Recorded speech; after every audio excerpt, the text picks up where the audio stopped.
What's up, everyone? Swag here, and sorry for vanishing for about 2 months. Probably would have quit if I wasn't gonna make this video, but there's probably gonna be more character criticism videos. So, yeah, the first thing I want to talk about is, I'm doing this called character criticism on Parlo. The first thing I want to talk about is how he responds to smaller channels. So there's this channel, Newblit was taken.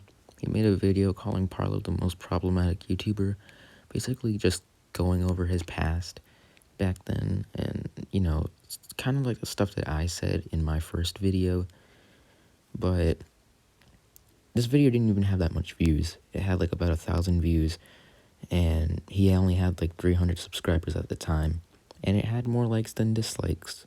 It had positive feedback, the video, but Parlo decided to make a video on it trying to debunk the points. So the video ended up getting lots of hate from Parlo's fans, basically saying, oh, he debunked it, which he didn't. He didn't debunk anything. It was basically just, talking about his past. I guess the only thing he debunked was praising Lisa Gaming Roblox, which he kind of did in a way, just by being inspired by her. But yeah, it was very, very dumb. He just made a video calling that video out, and it got more dislikes than likes. And the dude decided to unlist the video. I'll probably not put it in the description. I probably will, probably not. I don't know, just to send it love maybe. But yeah. Now I want to talk about something he still does, and I don't think it should be justified, is he witch hunts people. Now, I've gone over this in my first character criticism video on Parlo, basically saying that he witch hunted lit candles and he witch hunted fat Roblox. I don't like either of them, but it doesn't justify him witch hunting them. And he recently did it to Truth Behind the Lies. Now, I don't condone Truth Behind the Lies' actions, but witch hunting is against the TOS, and it's still wrong. And plus, Parlo, didn't you literally make a collab video with him? You literally made a collab video.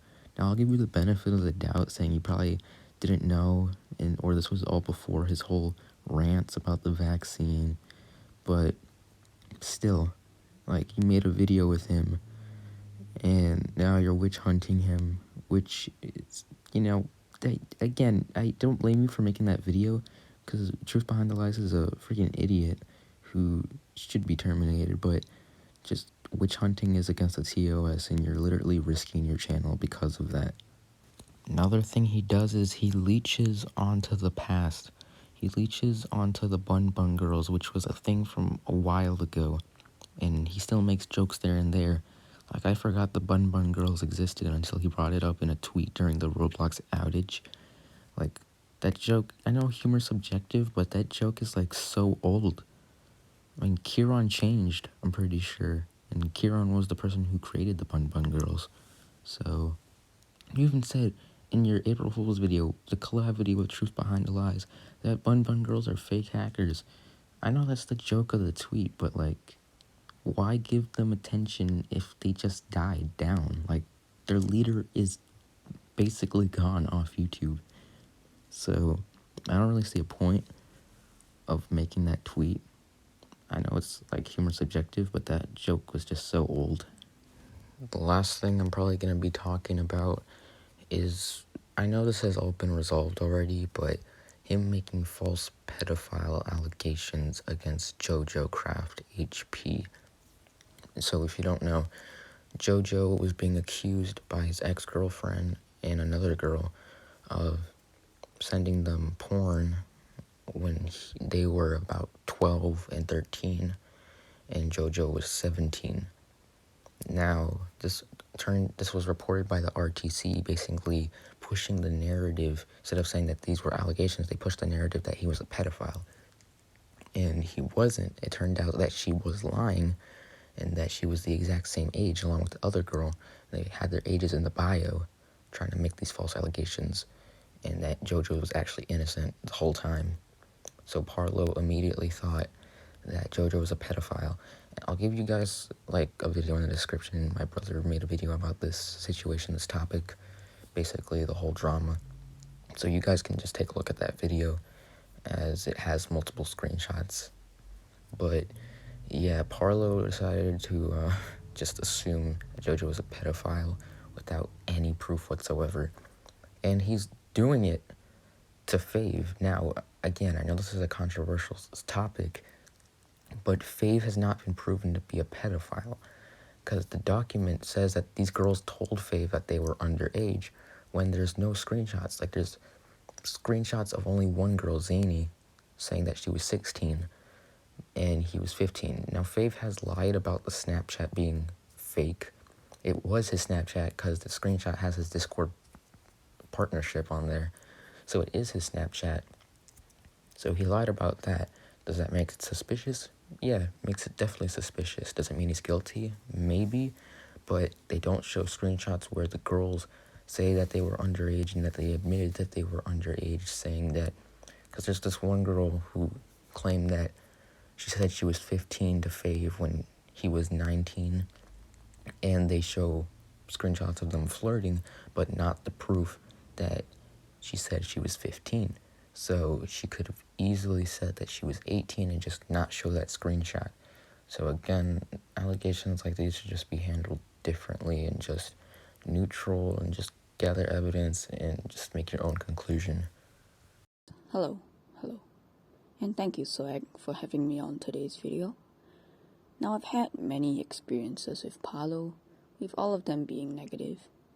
Many of these are experiences on Twitter, so if the tweet I am mentioning does not appear on screen, just scroll down Parlo's timeline and you should be able to find it. Anyway, I'll state a few examples, though I can't mention all of them as I just have too many to remember. Here are all the ones I've listed though. For starters, he chastised people for being hostile, when he himself is frequently hostile to others. The amount of hypocrisy he boasts just from those interactions was what initially made me wary and lose trust in him. For example, in a Twitter argument once, he said a drawing was copied. Another user who was an artist simply tried to tell him the drawing was not traced and therefore this act was not as bad. Parlo immediately went full hostile on this person, pretending she was straight up defending the copycat. He also constantly assumes people who don't side with him are siding with the opposing party because the opposition has more clout or is their friend. There are multiple instances of this, and he has even done it to me before, assuming I was defending green Lego cats because he had more clout, when my tweet never implied that, at all. He expressed this sentiment multiple times, yet as you can see, he is the one assuming it beforehand. He constantly acts ignorant and hypocritical, and complains about things he himself either causes or contributes to. He has been doing this more as of late, and in one occurrence of this, he talked about how being a drama YouTuber was stressful and hard, and that it was taking a toll on him. I replied to this tweet, saying, and I quote, "It is literally your own choice. Grow up and deal with it, or just stop. It's not rocket science." This prompted a reaction from him, telling me to respect his mental health while simultaneously calling me a cunt. I then made a tweet celebrating how he had blocked me, which prompted another response by him, calling me a clown. After some backlash though, he took down the tweet where he called me a cunt, so as to hide any proof of it and avoid taking accountability. Another example of him complaining about things he contributes to would be when he mentions how negative and toxic the Roblox Twitter community was. And if I'm being honest, my reaction to that tweet was just pure hysterical laughter. The amount of ignorance that stemmed from that tweet was enough to make me laugh till my stomach literally hurt.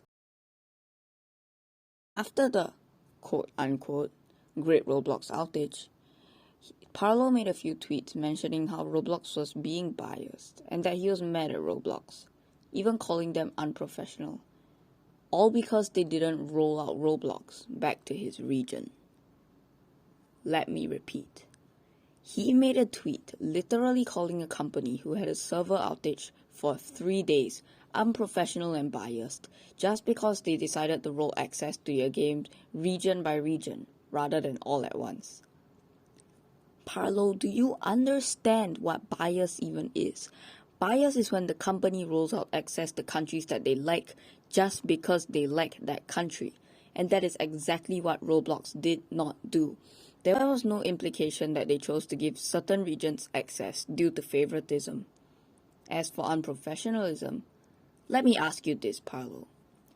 Do you really expect a $59 billion company to release access to every single available country in the world at the same time, risking another server outage, just so you can play Roblox a slight bit earlier? Honestly, I'm appalled at how Parlo has barely gotten any backlash for everything he's done.